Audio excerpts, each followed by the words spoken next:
is over. In the Pacific, it rages on. 3 days after Hiroshima, bomber pilot Major Sweeney and scientific representative Navy Commander Ashworth return from Nagasaki. The primary target was located, and we made 3 runs on it, but were unable to get into it. Commander Ashworth and I held a little conference with the bombardier and the navigator, and we started for the secondary target, which was Nagasaki. At that time, the bombardier took over. He did an excellent job, for as soon as the bomb was released, there was considerable relief. I knew when I saw the flash of the explosion that the second atomic bomb had been successfully delivered to the enemy.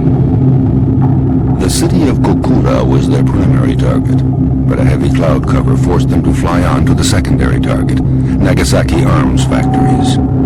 The workforce was Japanese workers, college students, Korean and Western prisoners of war. The bomb exploded above Nagasaki's Christian quarter.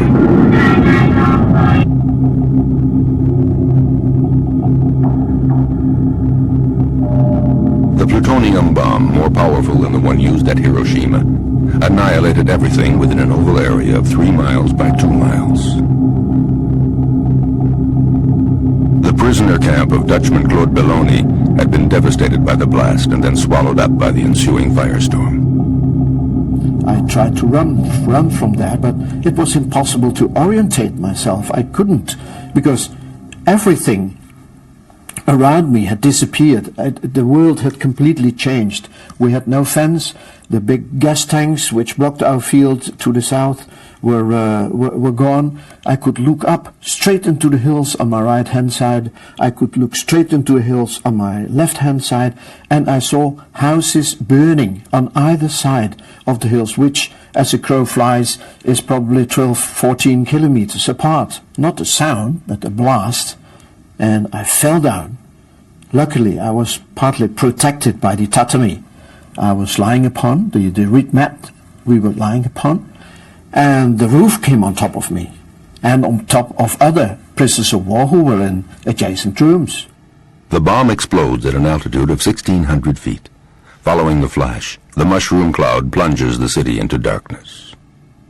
For a period of 1 month, they will drop parcels of clothing, food, cigarettes, and messages on prisoner of war camps. In Nagasaki, these messages confirm the rumors. Prisoners will soon be liberated, and the bombs dropped on Hiroshima and Nagasaki were, in fact, atomic bombs. Claude Belloni, like Wim Spearman and the 200 other survivors of Camp 14, have been gathered behind the hills of Nagasaki.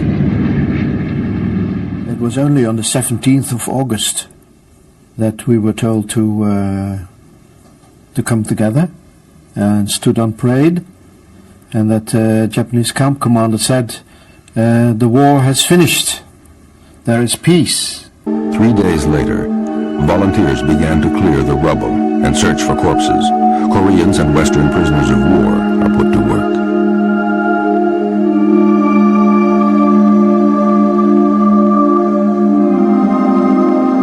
We had to burn the dead, because the Japanese were afraid of epidemics, of course, and we had to burn them. And I helped around trying to collect all these corpses, or what remained of them, to stacks, to big stacks, put wood on them, and put the light to it. But as I said, the worst was the smell. The worst was the smell of all those burned corpses. And also seeing those, there was a factory behind us with the girls still sitting in it, but now they were black skeletons. Probably this huge fire reached them too fast. It goes as fast as a running horse. The first to be shipped out are those held in Nagasaki camps, the Western survivors of the atomic bomb. We didn't have many wounded. There were a few who were directly killed from the 200 men in our camp. So the majority survived. incredibly. Among the liberated prisoners being repatriated here on the aircraft carrier Shenango are the prisoners of Claude Belloni's camp, Camp Number 14. On arriving home in Indonesia, Claude Belloni will learn that his brother had been killed in captivity, and that Sukarno has just declared independence for the Dutch colony. For Belloni, the war will not end in Nagasaki.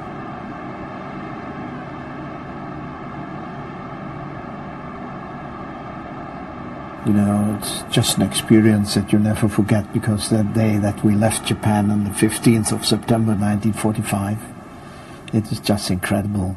We were standing free with only trousers on, and standing in the sun and remembering that you say goodbye to the country that you loathe and that had kept you prisoner for 3.5 brutal, sadistic years, and that you are now moving away from it.